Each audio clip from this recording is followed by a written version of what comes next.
Present by Sarang studio. Rakhdi Poonam ने बीरा बेना पुकारे, रखड़ली पूनम ने बीरा बेना पुकारे। चल हट बेगाते आई जो मारा प्यारा बीरा याद घड़ी आवे। बेगा तू आई जो मारा प्यारा बीरो संग बेना पुकारे।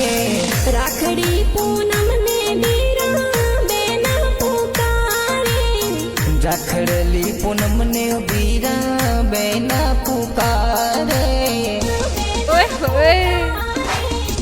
बेगाते आई जो मारा प्यारा बीरा याद घड़ी आवे।